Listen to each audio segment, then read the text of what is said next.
حضور صلی اللہ تعالی علیہ وسلم نے فرمایا جو شخص بیماری سے فوت ہوا، جو شخص، قربان جاؤں میرے محبوب نے بیماری کا نام ہی نہیں لیا، فرمایا کوئی بھی بیماری ہو، فرمایا جو آدمی بیماری سے فوت ہوا اللہ اسے شہادت کی موت عطا فرمائے گا، اور وہ عذاب قبر سے اور قبر کے امتحان سے بھی محفوظ رہے گا، اور حضور فرماتے ہیں اس کو صبح اور شام جنت کے باغوں میں سے رزق دیا جائے گا۔ جو کسی بھی بیماری سے مرا، یہ لوگ بیماری سے مر رہے ہیں تو لوگوں نے اچھوت سمجھ رہے ہیں، اچھوت، یہ اچھوت نہیں ہے، اس لیے کہ لوارث نہیں، یہ خدا رسول کے ماننے والے ہیں،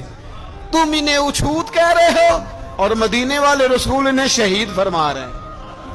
حضور نے فرمایا جو بیماری سے مرے شہید ہے، وہ قبر کے عذاب سے محفوظ رہے گا اور جنت کے باغوں میں سے اللہ رزق دے گا۔ لوگ کہتے ہیں دیکھو جی بڑا تانگ ہو کے دنیا سے گیا ہے، تو اس بندے کو بھی عذاب قبر نہیں ہوتا۔